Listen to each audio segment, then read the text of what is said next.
Hello, welcome to tonight's edition of the Evening Review. My name is Toiwan Jabala, your host for tonight. Let's quickly look at the front page of today's Namibian Sun.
So in this segment tonight, I'm joined on the couch by Lieutenant General Martin Shalli, who was at some stage the Chief of Defense Force here in Namibia, and also our Ambassador to Zambia.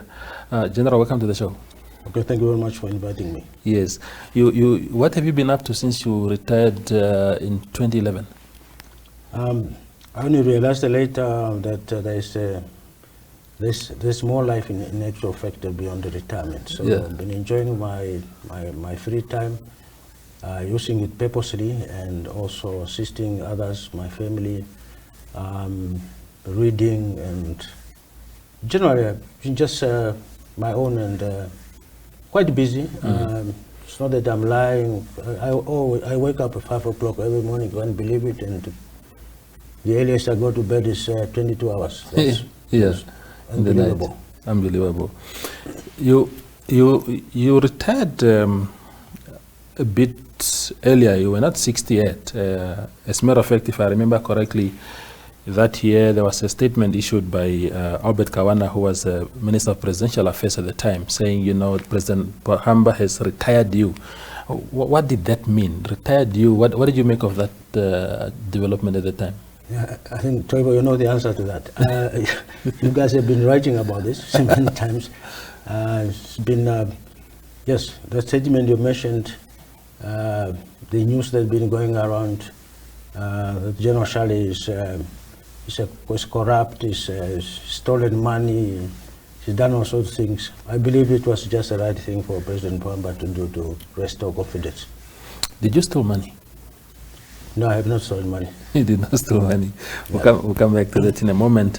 Yeah, of course, as a matter of fact, the accusation at the time was that you accepted bribes in millions of dollars, or worth millions of dollars, from a Chinese contractor that had a contract with NDF at the time while you were Chief of Defense.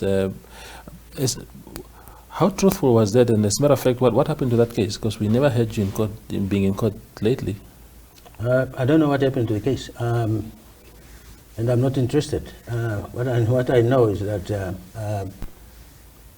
there was no such thing, and maybe somebody else knows better, but as I said, I was never involved in any bribery or any sort of any scheme aimed at cheating the government in any form or shape.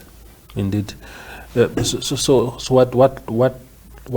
what did you hear last of that case? What was the last time you heard anything regarding that case? I don't even remember. It's been long time back. And, so you're reminding me for the first time in many years. Yeah. So could it be that the fact that there's no pursuit of that matter, that somehow maybe those who brought the charges against you, who in the first place realized that there was no case? Do you feel vindicated in some way? It's them who can. It's only them who can answer that questions, to be honest, because I have no idea what happened. Indeed. You tell me, General, you are a military man, a decorated soldier, as I said in the intro, but you are also, of course, aligned to the ruling party, Swapo. That's your party. That's where you grew up. That's where you cut your teeth. as a young upcoming soldier. And that's why, and that's where I shall die. That's where you shall die, indeed. So in 2012, there was this attempt by the Swapo Youth League they nominated you, General Jesus Hawala, Peter Namundunga, as representatives of the Youth League to the 2012 Swapo Congress. What was your reaction when you first heard that? Were you approached, and why didn't you go to the Congress to represent the youth? It was a vote of confidence, I suppose. You cannot represent an organization for which you do not qualify to be a member. Yeah. It's simple as that. As simple as that. Yeah. How do you do that?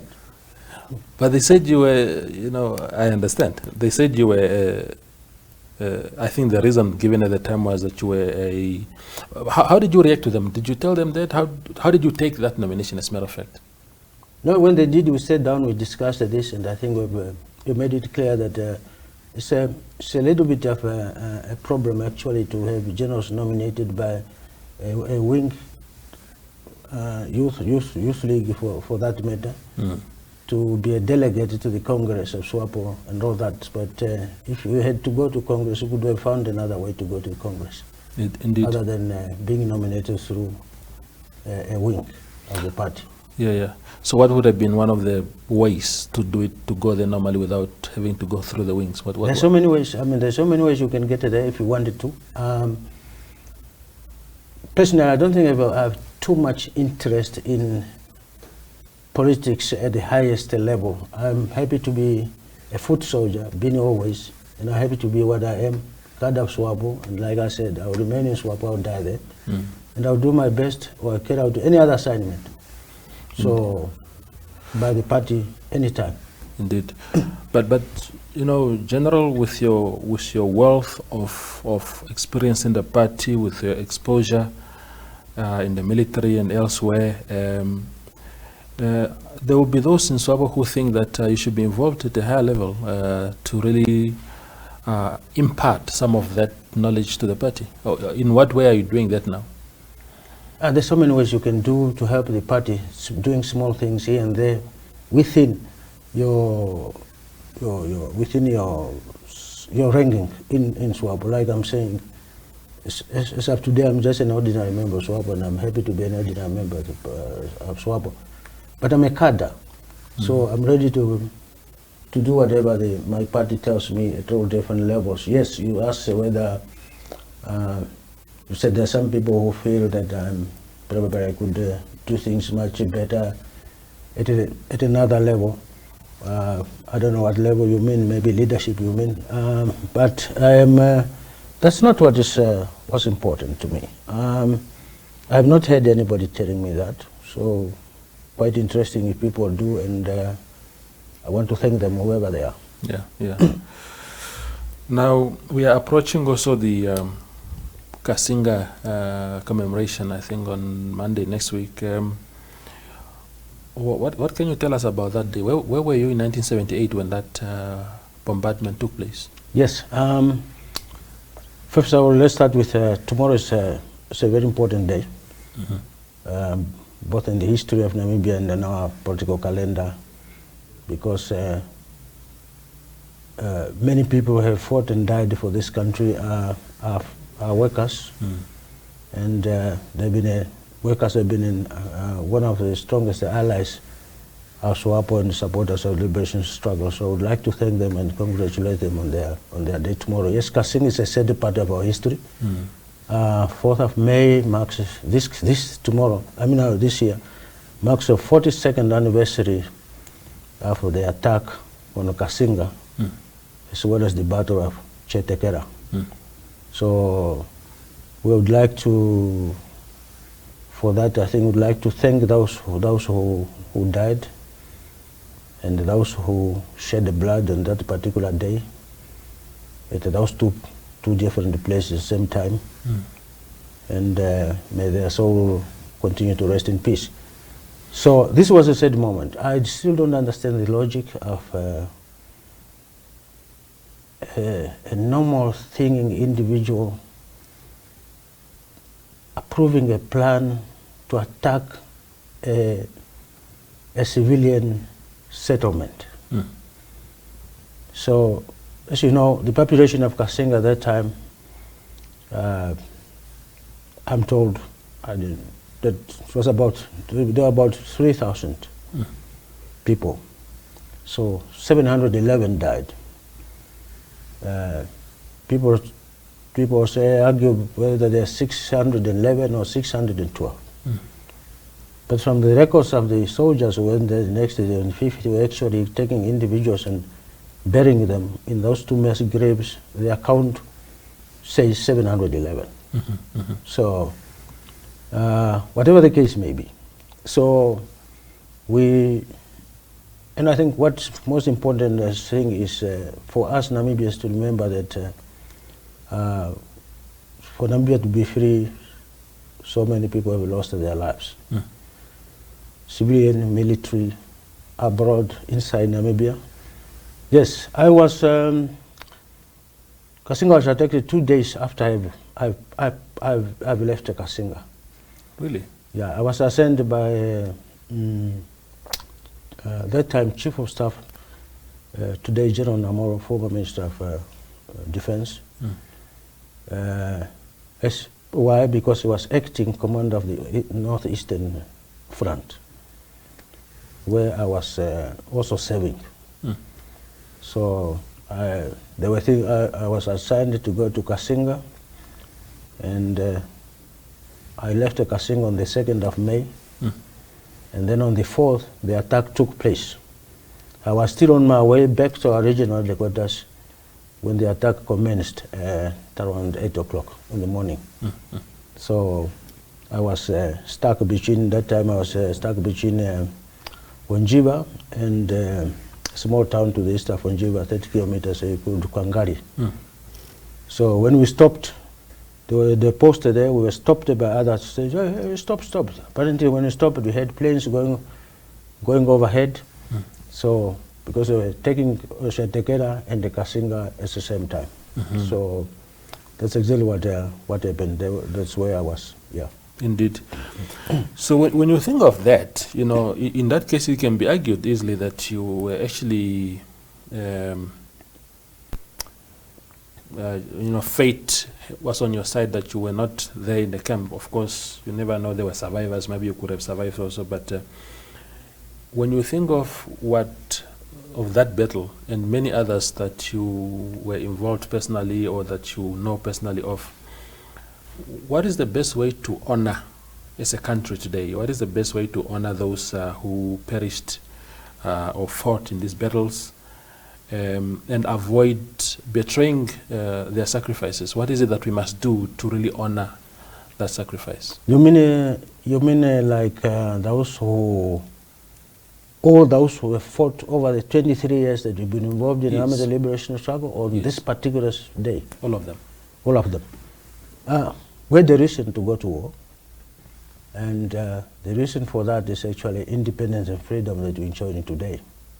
And for Namibia to be where it is today, we must be a proud nation for having achieved that against all odds, against the most powerful military force on the African continent. A force that is, just remember, as much as we say racist, where we call them racist troops and all the rest of it, as much as we recognize them as Africans, we can't change that now, but these are people originally who come from Europe.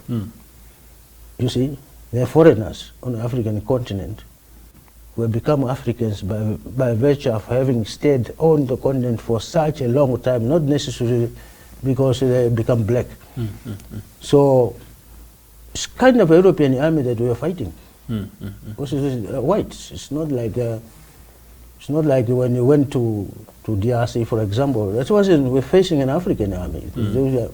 But this one is European army stationed in Africa and all the rest, with the support from all the Western. I know you understand why the other whites outside Africa, you name them, Europe, wherever, they're giving support to the South African racist regime, despite their policy, the policy of apartheid, and inhuman and injustices that they're meting out against the true African people. So in the case of Namibia, this is what we've been fighting for. We have achieved that. We must be proud of ourselves, I repeat myself. But those of us who are there today must always remember these people and remember the sacrifices they've made and recognize them, because that is the basis of our nationhood. That's how we were born. And to betray them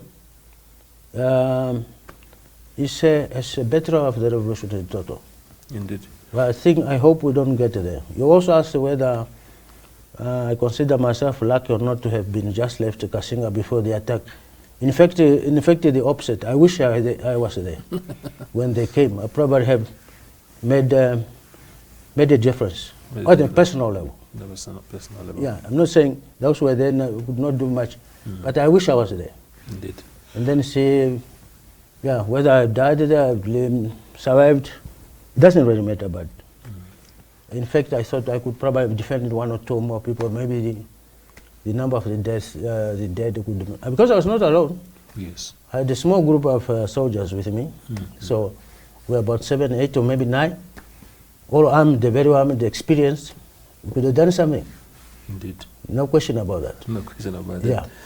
Yeah. Talk to me, General, about Cuba. Whenever Kassinga comes into the picture, whenever we talk about the commemorative date comes, we talk about Cuba. Of course, their soldiers also came to the rescue that day, later in the day, according to my understanding. I was not born that time. I know. But how important was Cuba in that particular battle, but also just in general to Swapo during the liberation struggle?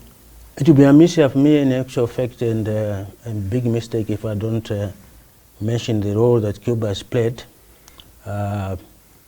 in the liberation of Africa, certainly in particular Namibia, and also on that specific day of the 4th of May, 16 Cuban soldiers died coming to the rescue of those refugees who were attacked in Cassinga.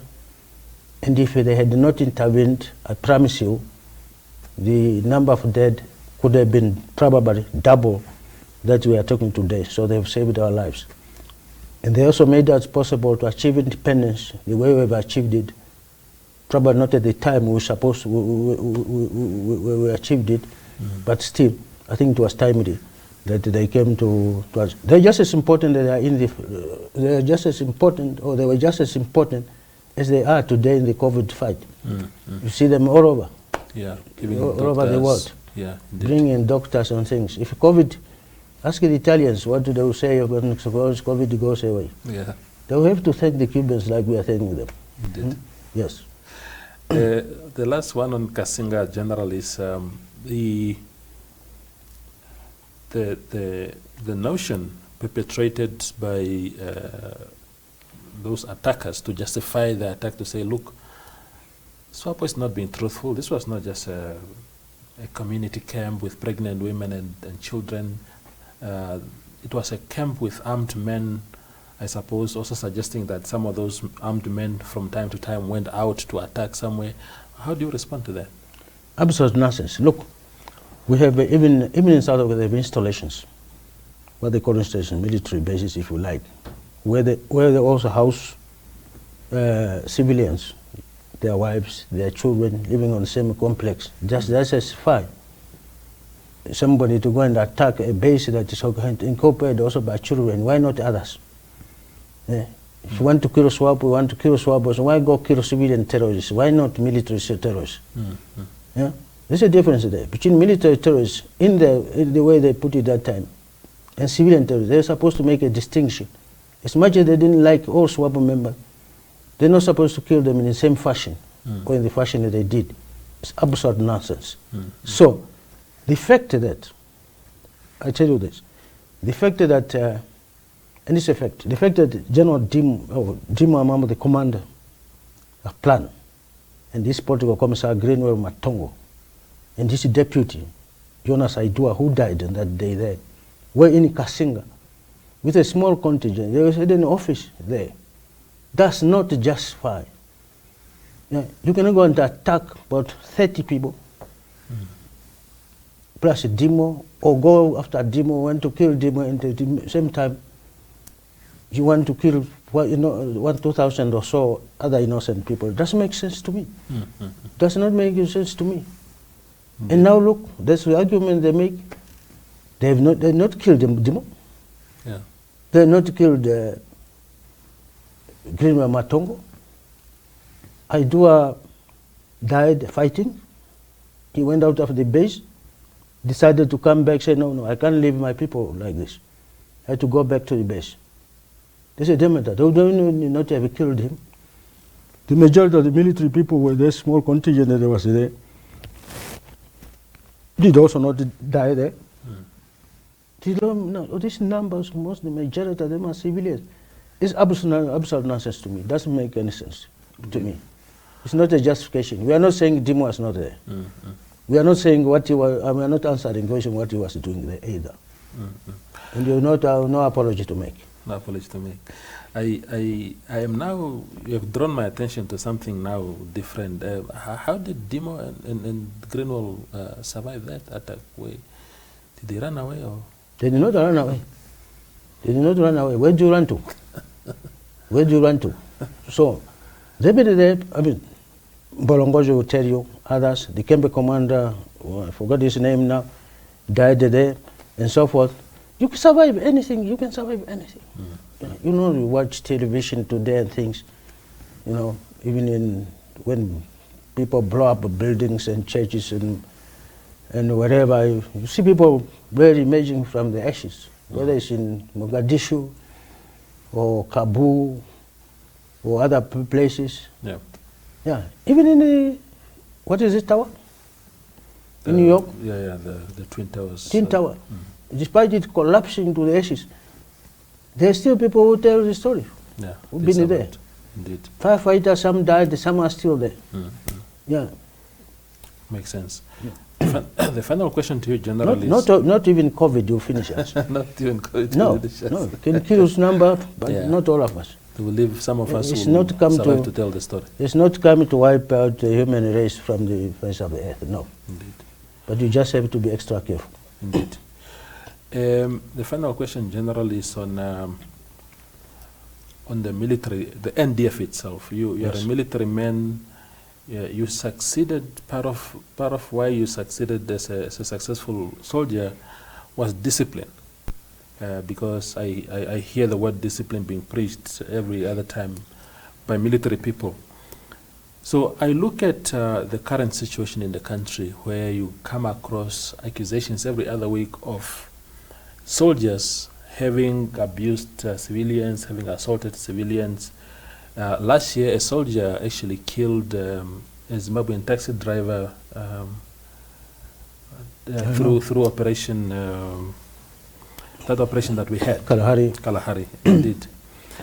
Is it a question of soldiers not trained how to deal with civilians, or is it just arrogance? And if it's a lack of training, must a modern military still be that ignorant that it doesn't pay attention to human rights? No. One incident or two or three can really not be, cannot classify what the NDF is, can also not quantify the amount or level of discipline there is. It can also not, of course, paint any wrong picture of the entire force. The nature of joint operations with the police anywhere in the world are complicated. I want you to tell me, if you want to talk about discipline, or soldiers are not disciplined, or they're not behaving well, I want you to give me an incident where the NDF members only, where they were operating, and such things that you mentioned happened. Rarely that will happen. But in the case when you are a soldier, you are not a policeman, you are a soldier, the commander, because of the nature of the operations, it's a police-led operation. Now the military go there to support the police. In the case of the driver that you mentioned, a guy comes, he turns around. He turns around. And all of a sudden somebody says, because we are trained to shoot better, And we are also trained, a soldier is distinct. We are trained to kill. Yeah? They are trained to arrest people and bring them before court. You heard that statement. So, but it does not justify us shooting at civilians. Yes.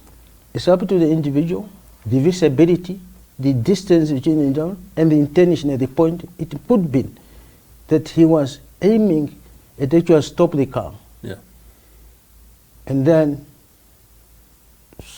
because I was killed, I was not told that if I had 2, 3, 4 shots, it was only one single shot. So, and when the car came to a standstill, they thought maybe they stopped the car by shooting me a tire flat or things. Close observation, the driver been dead. If it were the enemy in the military, I would say good soldier. Yeah.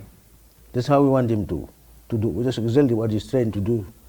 So, but it's the nature of the operation, joint operations with the police, that I think a problem. And I'm sure, I understand that they are trying to address this particular issue. You've seen it also in when we had the state of emergency the other time in Capri. Yes. Yeah, there were such things happening.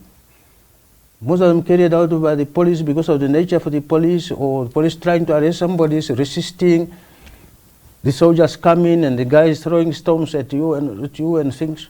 In a situation like that, depending on who's leading the operation, the level of command, the communication, maybe you don't have time to communicate sufficiently enough back to the headquarters. Such incidents can easily happen.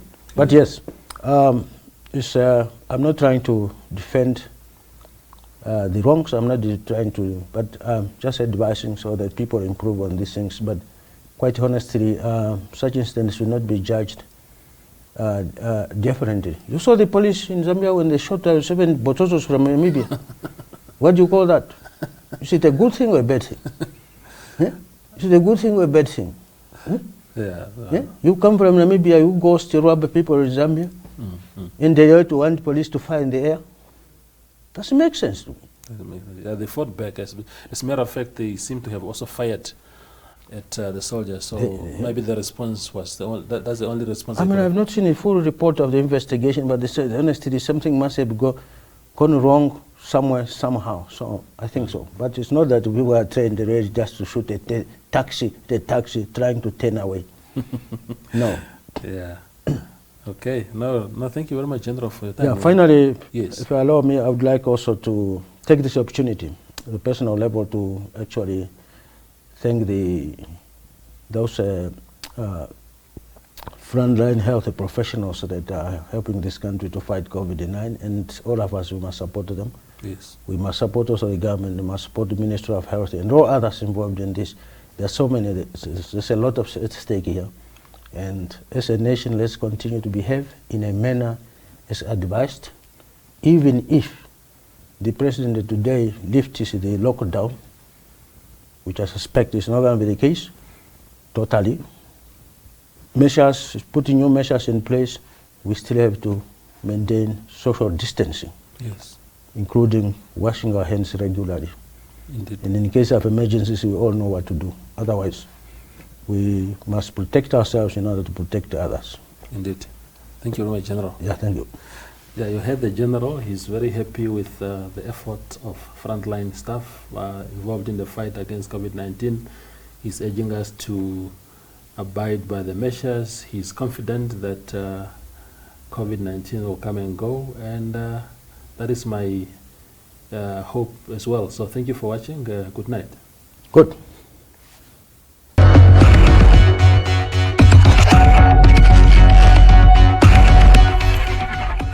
And welcome. My name is Michael Kayunde. In today's edition of Chill Sessions, I'm joined by Vaughn Ahrens, a musician who has decided to add another trajectory to his musical career. So we are just going to be talking about that and what he has been up to, during this lockdown. Welcome to our show. How are you doing? I'm great. Thanks for having me. It's good to get out the house now and then. Yeah, you have an excuse at least today to step out. I've got my papers, because I'm now in essential service. You have to make sure of that. So Vaughn, Radio Wave recently announced that you are going to be joining them, where you're going to have a show on Sundays. Tell us more about that, like what inspired you to, join radio, because we know you as a musician. Yeah, well, before Radio Wave, I used to have a show on NBC also, actually, with my friend Franklin Newman. Yeah. So it's not my first time in radio, but it is my first time doing a solo show all by myself. So it is quite a honor to be able to talk to people in a different capacity also. So the show is very laid back. It's kind of like because you mentioned you used to do a show with Franklin, and Franklin, I know him to do a lot of Freestyle Fridays. Yeah, no. So the content is going to be a little bit different, and the audience as Yeah, well. So for sure. what are some of your expectations for this show? Well, ever since we actually did our maiden broadcast about 2 weeks ago. So and the response has been amazing, because we have the in studio WhatsApp line, and people are really giving some good feedback and some really constructive criticism. And I've really been enjoying being able to speak to people in that kind of capacity. The Sunday show is kind of it's called the Sunday setup, because I mean it sets you up for the rest of the Sunday. And I don't know about you, but Sundays usually I have this laid back. Or it's blues, I get the Yeah. Sunday blues sometimes, because the week's starting. So I'm just kind of trying to get people's mind off that and getting them in a better mood. It's a very laid back show, so we have some weird topics, like the first topic we ever had on the show was where people chimed in. It was like, what was the worst reason or the weirdest reasons you got fired? Stuff like that, just to kind of get people's mind off it. So it's actually, a lot of people expecting me to do a music show because I'm a musician, but I'm actually going in a completely different direction in this one. Talking about music, we are under lockdown, and I am aware that you are one of the artists whose bookings and gigs have been cancelled. Can you just take us through that? Like, how did you ever expect to find yourself in a situation like this, and how are you dealing with this? I think no one expected this to this degree. So obviously when I heard that about the first case here, I really kind of expected that things were going to go this way. So we got a lot of cancellations, like over, almost 20, and just for the month of April. We were all the way till the end of May. So it's quite, it hit us quite hard. And I'm more grateful now than ever for adding an extra revenue stream to my life. So, but the band and I have been taking it quite well. We've wrote a lot of music, so when this lockdown's over, we can actually get into studio and record some new material. So it's not haven't been all doom and gloom. How are you engaging and entertaining your fans during this lockdown? We've actually had 2 really cool live gigs on Facebook. So we did one for the good people from Hunters, and then we also did one for a venue in Zimbabwe called the Book Cafe. So we and with these 2 online shows, were they like paid gigs? Yeah, actually. Yeah, because that is one thing I want us to talk about, because a lot of people are doing online shows, but they're struggling to get sponsors on board, and they're struggling to sort of make money out of this. How did you, in like few weeks of us being into lockdown, you already, figured out how to make money online? Well, to be honest with you, we were quite fortunate in the sense, and we must understand why people are reluctant to sponsor at this point, because there is everyone's suffering. Every single business industry, I guess, except the medical industry, is kind of suffering at this point. So.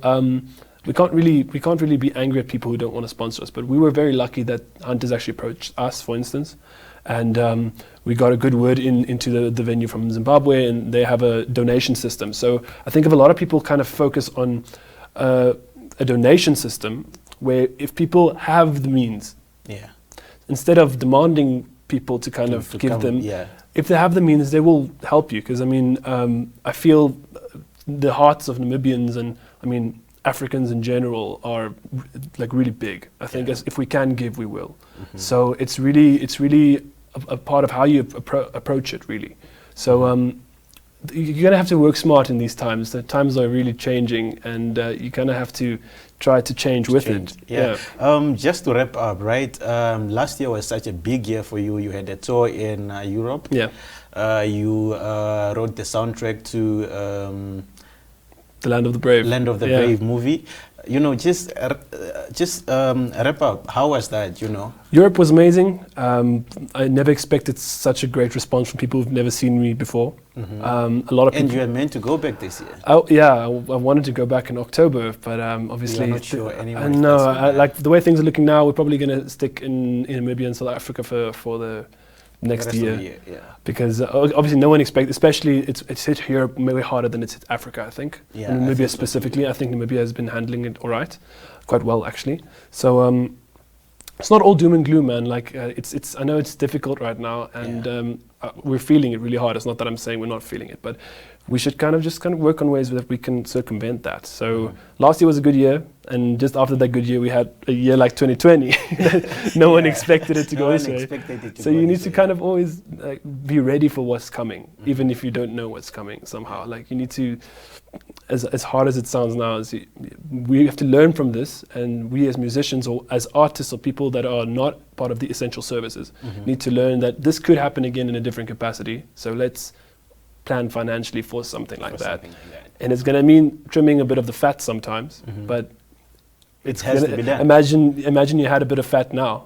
You know what I mean? So it's Yeah, it's important that, you know, we learn from this experience, Yeah, and for you sure. know, so that, you know, we know how to maneuver in the future if we are hit by something like this again. But anyways, there you had it. We just had Vaughn Ahrens in studio. He was here to share with us about his latest venture and what he has been up to during this lockdown.